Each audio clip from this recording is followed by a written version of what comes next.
The Lanterns of Varanasi, a mystical journey along the Ganges. Varanasi, Kashi, the city of light, was never truly asleep. Even in the hush before morning, the city hummed with a quiet energy, like the pulse of a sleeping god. Along the riverbank, the stone steps of the ghats stretched in a crescent moon shape, worn smooth by centuries of bare feet, pilgrims, monks, and seekers. And on each ghat, nestled between the stones and the edge of the water, sat hundreds of small clay lamps, diyas, filled with ghee and crowned with flickering flames. These were the lanterns of Varanasi, and every night, without fail, the river became a mirror of stars. But tonight was different. Tonight, a stranger arrived. His name was Elias Thorne, though he hadn't spoken it aloud in years. He was a man of 43, with eyes that had seen too much and a heart that had forgotten how to feel. Then came the accident. His wife Lila had died in a storm on a coastal road in Cornwall. One moment she was laughing, the next, gone. The doctor said it was instantaneous. No pain. But Elias felt the pain for both of them. For months, he wandered through his life like a ghost, grading papers, attending meetings, smiling when expected, but inside he was hollow. The world had lost its color. The stars had gone dark. And then, one rainy afternoon, he found an old postcard in a drawer. It was from Lila, sent years ago during a solo trip to India. On the back, in her lupin handwriting, she had written, "Elias, I stood on the ghats of Varanasi last night and watched the lanterns float down the Ganges. I lit one for you. I lit one for us. I swear, love, the river breathed with the light. I felt you with me. Come here, please. This place remembers souls." He had never gone with her. Now he would go alone. "First time in Kashi, sir?" the boy asked in broken English. Elias nodded, too tired to speak. "Ah, then you must see the evening Aarti, the fire ceremony. The river sings when the lamps rise." Elias didn't respond. But as they turned a corner and the Ganges came into view, something inside him shifted. The ghats were alive. Hundreds of people lined the steps, pilgrims in saffron robes, tourists with cameras, families gathered in quiet prayer, and then, as the final chant faded, the smaller lamps were lit. One by one, hands reached out.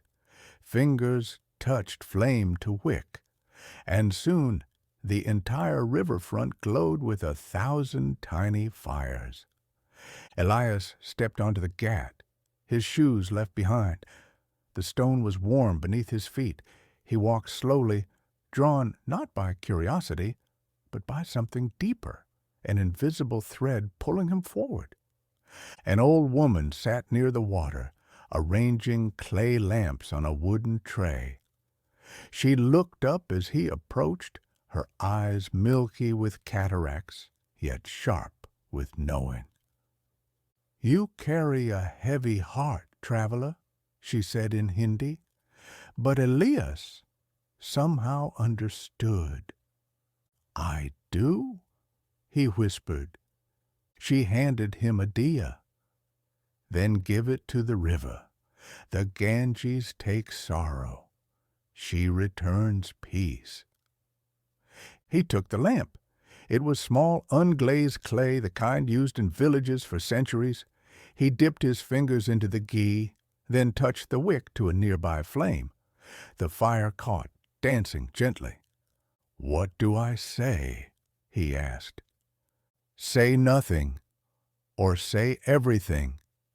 The river listens in silence. And then something strange happened. As his lamp drifted further, the flame grew brighter, not larger, but deeper, as if lit from within. And in that light, for just a moment, he saw her. Leela. She was standing on the opposite bank, dressed in the same blue sari she'd worn the last time he saw her. Elias gasped. He stood, heart pounding, but when he blinked, she was gone. Only the lamp remained, its flame now steady, glowing like a tiny sun on the water. That night, Elias dreamed. He stood again on a ghat, but the city was different, older, quieter. The buildings were simpler, the lights fewer. The Ganges flowed with a deeper current, and the stars above were brighter than any he had ever seen. A man approached him, tall, barefoot, wearing a simple cotton dhoti and garland of rudraksha beads. His face was ageless, neither young nor old, and his eyes held the stillness of deep water. You have come, the man said, but you are not ready. Who are you? Elias asked. I am no one. I am the river. I am the flame. I am the silence between breaths. Elias looked down. In his hands he held not one lamp, but three. The first is for grief, the man said. The second is for memory. The third is for forgiveness. For what? Elias whispered. For leaving her alone, for not coming when she asked, for forgetting how to love. Tears welled in Elias's eyes. I didn't know how. Now you do. The man gestured to the water. Place them one by one. Elias knelt and set the first lamp afloat. As it drifted, the flame turned deep blue, and he felt a weight lift from his chest. Grief, not gone, but accepted. The second lamp glowed gold. Images flashed. Lila laughing in a field of lavender, reading poetry under a willow tree, dancing barefoot in the rain. Memory, not as pain, but as gift. The third lamp was dark at first, but as he released it, the flame ignited in a burst of white light, and in that light he saw himself, older, peaceful, sitting beneath a banyan tree on the banks of the Ganges, watching the lanterns float by. You will return, the man said, not as a seeker, as a keeper of light. Then the dream faded. When Elias awoke, dawn was breaking. He was still on the ghat, wrapped in a thin shawl someone must have placed over him. The lamps had burned out, their clay shells sinking into the river or washing ashore. But the air still carried the scent of ghee and jasmine. He stood, his body stiff, his mind clearer than it had been in years. An elderly priest approached, holding a cup of chai. You stayed all night, the man said kindly. Elias nodded. I dreamed. Good. The river speaks best in dreams? Who was the man I saw, the one with the beads? The priest smiled. Perhaps Shiva. Perhaps your own soul. In Varanasi, they are the same. Elias sipped the tea. It was sweet, spiced with cardamom and ginger. For the first time in years, he tasted it.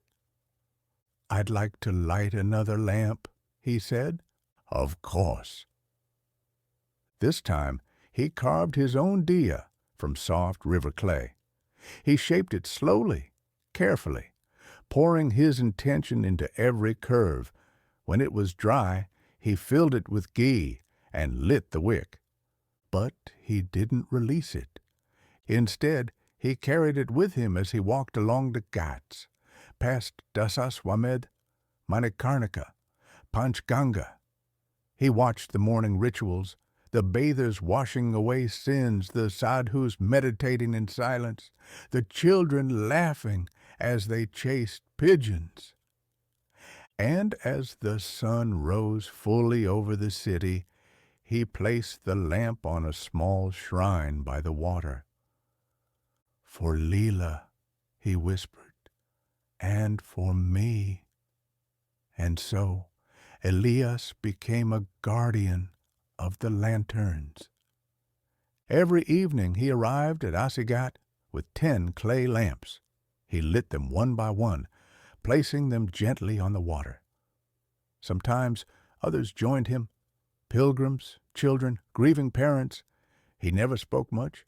He simply showed them how to shape the clay, how to fill it with ghee, how to whisper their truth into the flame. Years passed. His hair turned gray, his skin grew weathered by sun and wind, but his eyes, once dull with sorrow, now sparkled with quiet joy. And every night, as the last lamp drifted away, he would close his eyes and feel it, the breath of the river, the warmth of the flame, the presence of Lila, not gone, but transformed. One evening, as he prepared the lamps, a young man approached, pale, trembling, eyes filled with pain. "I lost her," the boy whispered. "I don't know how to go on." Elias handed him a diya. "Then give it to the river," he said gently. "She listens in silence." And as the boy lit the wick, a single tear fell into the flame, turning it briefly gold. Elias smiled. The lanterns burned on, and the Ganges, ancient and eternal, carried the light forward, into the night, into the stars, into the next breath of the world. The lanterns of Varanasi do not promise to erase sorrow. They do not claim to answer every question, but they offer something deeper, a reminder that even in darkness we can create light. That grief can become grace. That love, once given, never truly dies. And if you ever walk the ghats at dusk, when the first flame flickers to life and the river begins to glow, you may see a quiet man with silver hair lighting 10 small lamps. You may not know his name, but if you listen closely, you might hear the river whisper it on the wind. And if you place your own lamp beside his, you might feel, just for a moment, the gentle hand of the universe saying, "You are not alone." For in Varanasi, the light never goes out. It only changes form, and the journey, like the Ganges, flows on.